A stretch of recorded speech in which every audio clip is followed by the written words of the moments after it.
我是新人 YouTuber 鲁鲁洛。这次来分享的是原神在 1.2 之后的版本中将会推出的一些新角色的突破素材有哪些，主要会是关于甘雨、萧、胡桃、神里灵华这些角色，也会大致说明一下关于角色的定位以及使用的武器。至于角色天赋技能的细节和命制作的部分，由于在倍率数字上都还是会有浮动或改动的可能，洛洛自己还是觉得等到正式版本出来后才会比较准确。中间这段期间，对于天赋和命做的部分，还是先大致了解就好。而至少关于使用的主武器和突破素材的资料比较不会有变动。因此，如果你对这只角色真的非抽不可，那么至少我们可以先提前准备好给这只角色预计直升80等或90等左右的突破素材。像有些地区特产也可以提早采集 ，BOSS 的素材也可以预留一些用来升级天赋技能使用。影片开始前，若你还没订阅的话，可以先帮洛洛订阅一下哟，嘿嘿。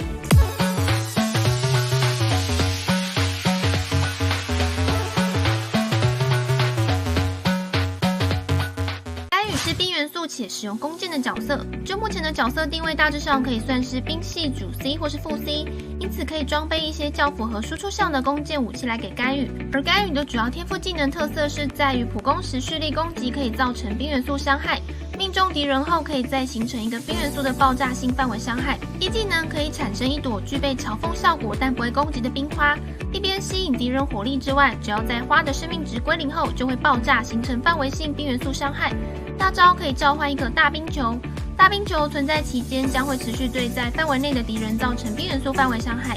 天赋技能书需要的是周2、5日开放的勤劳系列，以及片片花会掉落的花蜜。天赋技能7等以上将会需要消耗 BOSS 公子会掉落的五炼之魂孤影。假若以甘雨的单一天赋需要升级到10等天赋技能的话，将会需要以下材料：勤劳的教导6本，勤劳的指引21本，勤劳的哲学38本，片片花蜜6个，微光花蜜22个，元素花蜜41个，五炼之魂孤影6个，治世之冕1个，摩拉165万。再来，若是要将甘雨突破到90等的话，将会需要花费的材料有哀绪冰玉碎屑1个，哀绪冰玉断片9个，哀绪冰玉块9个，哀绪冰玉6个，极寒之河46个，清新168朵，片片花蜜18个，微光花蜜30个，元素花蜜36个，摩拉42万。萧是风元素且使用长枪的角色，以当前的情报来判断角色定位会属主 C 的位置，因此适合装备输出项的长枪。天赋技能主要的特色在于普攻倍率相当高，一技能能够向前突进，并对路径上敌人形成风元素伤害，同时也可以在半空中释放，最多可以储存2次。大招开之后将会形成一个萧专属的 zone， 在 zone 内的萧每秒扣除一定百分比的血量，并将所有的攻击转换为风元素伤害，并且不能被其他元素覆盖。同时普攻、蓄力、下落攻击都将获得大幅伤害加成，攻击范围也增大，跳跃高度也增加。只要萧离开 zone 或是冷却时间到，效果就会消失，大约15秒。被动天赋则是自己和队友的攀爬体力减少消耗20%，其次则是开大招后的萧，每一段时间将会增加5%的伤害倍率，最高可以累积到25%。天赋技能书需要的是周1、4日开放的繁荣系列，以及史莱姆会掉落的凝意。天赋技能7等以上将会需要消耗 BOSS 公子会掉落的五炼之魂孤影。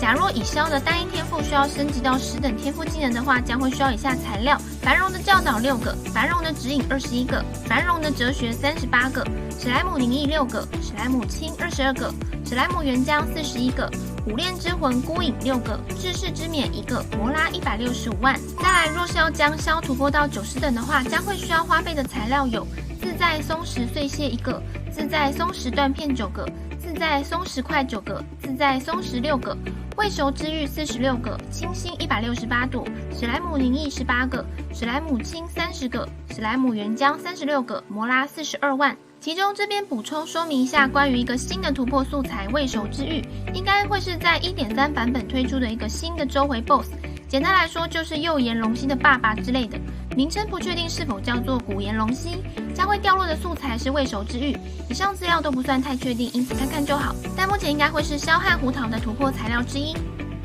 胡桃是火元素且使用长枪的角色，以当前的情报来判断角色定位会属于主 C 的位置，因此适合装备偏向输出项的长枪。天赋技能主要的特色在于普攻伤害不高，主要是透过撑高自身生命值，并且在开一技能后将会使胡桃进入一种 buff 状态，除了依照胡桃本身的生命值多寡来提升攻击力，同时攻击力也会转化为火元素伤害，并且不能被其他元素覆盖。此状态的胡桃也会提升抗打断能力。若是重击命中敌人时，还会使敌人挂上 debuff， 每隔一段时间造成火元素伤害，直到胡桃的 buff 状态消除或下场。大招可以形成大范围的火元素伤害，根据击中敌人的数量，将会按照比例回复胡桃的血量，最多可以触发到5次。如果血量低于50%，则伤害倍率和回血量都会增加。被动天赋则可以为同队队友增加暴击率。天赋技能书需要的是周2、5日开放的勤劳系列，以及片片花会掉落的花蜜。天赋技能7等以上将会需要消耗 BOSS 公子会掉落的魔王之刃残片。假若以胡桃的单一天赋需要升级到10等天赋技能的话，将会需要以下材料：勤劳的教导6本，勤劳的指引21本，勤劳的哲学38本，片片花蜜6个，微光花蜜22个，元素花蜜41个，魔王之刃残片6个，知识之冕1个，摩拉165万。再来，若是要将胡桃突破到90等的话，将会需要的材料有：燃月玛瑙碎屑1个，燃月玛瑙断片9个，燃月玛瑙块9个，燃月玛瑙6个，未熟之玉46个，迷赏花168朵，片片花蜜18个，微光花蜜30个，元素花蜜36个，摩拉42万。神里灵华是冰元素且使用单手剑的角色，以当前的情报来判断角色定位会属于副 C 或是辅助的位置，因此适合装备一些偏向增加输出或加速充能的单手剑。天赋技能主要的特色在于普攻攻速比起一般单手剑角色还要再快一些，冲刺时和莫娜一样可以无视水面或陆地，达到高速潜入地面下快速移动的作用。跳出地面时可以获得短暂的普攻附带冰元素的效果，并且跳出地面时也会扩散冰元素的冲击范围，也会对附近的敌人形成冰元素效果。一技能主要是范围性的冰元素伤害，而大招则是大范围推进的冰元素伤害，将会冰冻所有路径上的敌人并造成伤害。天赋技能书需要的是周1、4日开放的繁荣系列，以及片片花会掉落的花蜜。天赋技能7等以上将会需要消耗 BOSS 北风狼会掉落的北风之环。假若以神里灵华的单一天赋需要升级到10等天赋技能的话，将会需要以下材料：繁荣的教导6本，繁荣的指引21本，繁荣的哲学38本，片片花蜜6个，微光花蜜22个，元素花蜜41个，北风之环6个，知识之冕1个，摩拉165万。再来，若是要将神里灵华突破到90等的话，所会需要花费的材料有：哀绪冰玉碎屑1个，哀绪冰玉断片9个，哀绪冰玉块9个，哀绪冰玉6个，极寒之河46个，小灯草168个，导能绘卷18个，风魔绘卷30个，禁咒绘卷36个，摩拉42万。以上就是这次关于未来版本将会推出的角色定位与天赋突破材料资料参考，很多关于实际的数字倍率或是趴数等等的，肉肉这边都没有写得特别详细，还是建议肉肉们等到角色实际推出后再仔细确认下正式时装的内容吧。按照角色推出的顺序，应该会是甘雨，再来是萧，再来是胡桃，再来是神里。在神里之前还有可能会有其他的 UP 卡池，因此感觉还不会那么快出来。有想要入手角色的，可以提前先准备突破材料，等到角色正式入 UP 池之后，也不要忘记来看洛洛的角色分析解说影片哦。有其他问题也可以在底下留言，洛洛都一一回复。觉得影片内容实用，也欢迎分享给更多人知道。若是想支持洛洛的频道内容，也可以点击加入按钮来成为卤肉帮会员，并享有专属福利。最后，喜欢洛洛的影片可以点击喜欢，给洛洛一个鼓励。目前每周日晚上也会固定直播游玩原神，每周1到晚上9点半更新影片。我是新人 YouTuber 鲁罗罗，我们下次见喽。